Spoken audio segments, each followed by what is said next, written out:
haddaba halkana waxaan kaga hadli doonaa 4 sano ee u dambeysay guulihii xisbiga u soo hoyday ee kulmiye 12 July 2007 afar siyaasi oo laba ka mid ah ay ka tirsanayeen xisbiga talada haya ee udub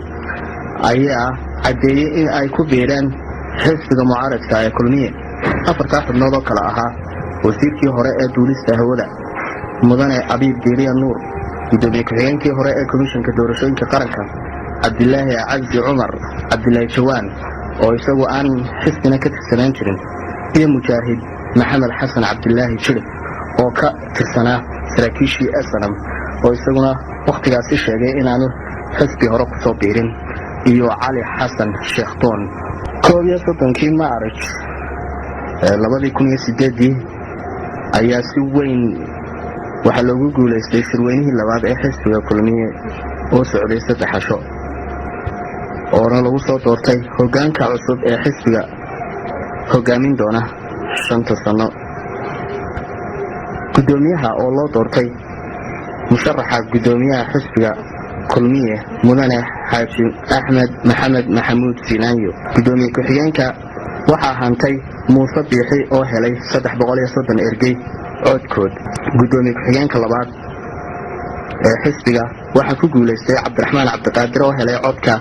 ergey gaaraysa 455 cod halka gudoomiye ku-xigeenka saddexaadna waxa ku guuleystay Cabdiraxmaan Maxamed Talyan le gudoomiye ku-xigeenka afraad waxa ku guuleystay Cabdiraxmaan Cabdilaahi Ismaaciil Saylici halka xogayaha guud ee xisbiga uu ku guuleystay Kayse Xasan Cige la sanadkii 2008 bishii August 26 waxa qabsoomay shirka golaha dhexe ee xisbiga oo ka socday Hotel Plaza ee magaalada Burco waxaana lagu doortay musharaxiinta madaxweynaha iyo madaxweyne ku-xigeenka shirka golaha dhexe waxa uu cod aqlabiyad ah ugu doortay musharaxa madaxweynaha gudoomiyaha xisbiga kulmiye Axmed Maxamed Maxamuud Sinaayo halka musharaxa madaxweyne ku-xigeenka mudane Cabdiraxmaan Aciil Saylici shirka ay fadhiyeen 130 xubnood oo ka tirsan golaha dhexe waxa ogolaaday musharaxa madaxweynaha ee xisbiga kulmiye inuu noqdo gudoomiyaha xisbiga Axmed Maxamed Maxamuud Sinaayo 129 xubnood waxa diiday hal qof cid ka aamusayna ma jirin gudoomiyuhuna ma codeyn sidoo kale musharaxa madaxweyne ku-xigeenka xisbiga inuu noqdo Cabdiraxmaan Ismaaciil Cabdilaahi Saylici waxa ogolaaday 123 qof waxa diiday 4 qof waxa ka aamusay 3 gudoomiyaha golaha dhexena ma codeynin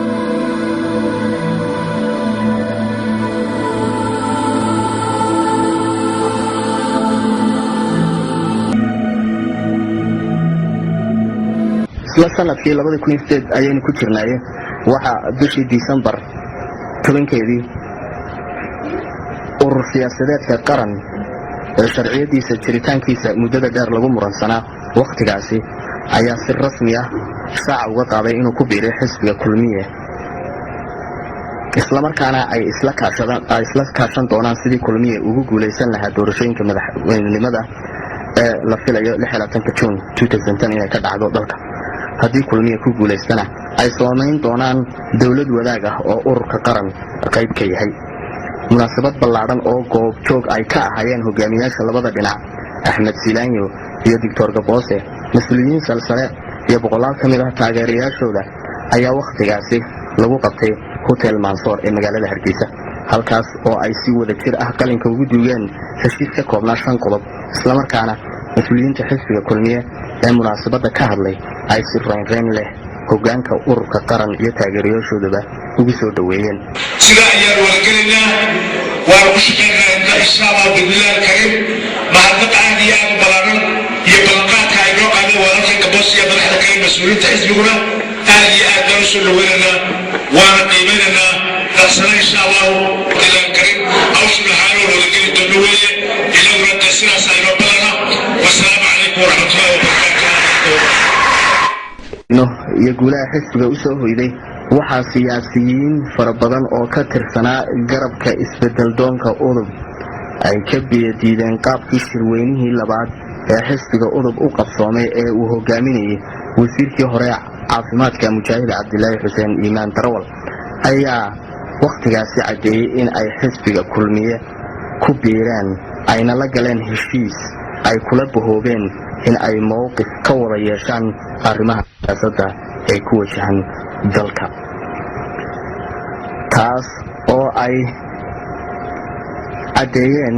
in garabka isbedeldoonka udub ay si rasmiya xisbiga kulmiye ugu caddeeyeen in ololaha tartanka doorashada madaxtooyada ay taageeradooda la garab istaagi doonaan sidii kulmiye ugu guulaysan lahaa doorashada madaxtinimo ee sooday nagu soo haysa ee la rajaynayo inay dhacdo 26 Juun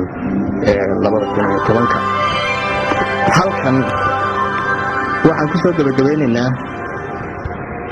2010 aynu ku jirno bishii May 1 waxaa xisbiga kulmiye uu si weyn u ansixiyey barnaamijka xisbiga kulmiye iyo astaanta kulmiye ee ay dalka iyo mabaadi'da ay ku hagi doonaan dalka. haddaba daawade muwaadin, waxaan kaa codsanaynaa in xisbigeena dahabiga aad codkaaga siiso. xisbigu waa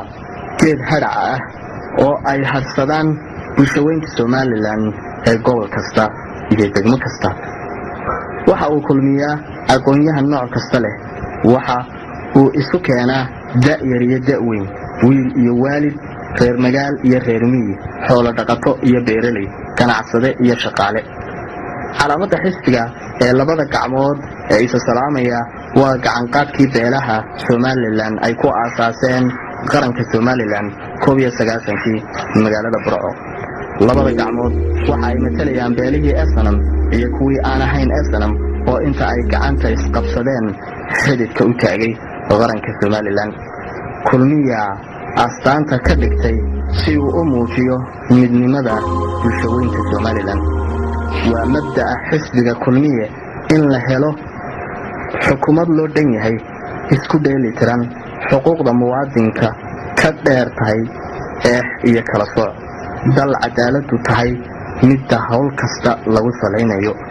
qaran dastuurka ku howlgala, sharci haga, xukuumaddu tahay shaqaalaha dadweynaha, kuna shaqaysa daah furan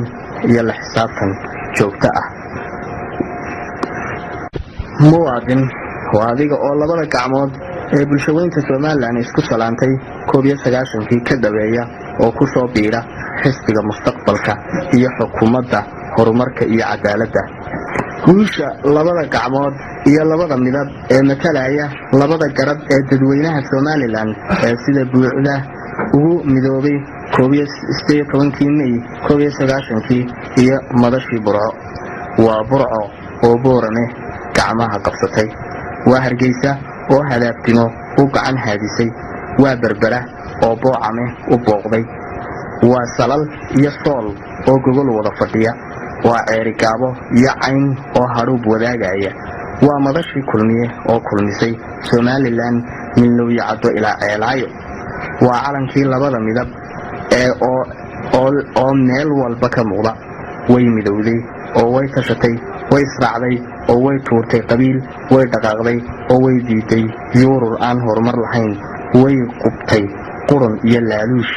way kala garatay danayste iyo daacad. waxaanu cagta saarnay dabadii guusha ee allow nagu gargaar wanaagga aanu raadinayno. gabagabada barnaamijka waa iskidibaridahii, soo saarihii, odeeyihii barnaamijkan Cabdiraxmaan Cabdilaahi Cali oo aniga ah. waxa kaloo ku magac dheer Cabdiraxmaan Baxsane. waxa kaloo igala qayb qaatanahay ururka dhalinyarada Wadajir oo barnaamijkan si weyn oo wax ku ool ah uga qayb qaatay. ururkaas dokumentiyada iyo taariikhda musharaxa Axmed Siinaayo waxaan badanaa ka helay ama aan ka soo tixraacay website-ka xisbiga ee kulmiye.org. وبالله التوفيق والسلام عليكم ورحمة الله وبركاته.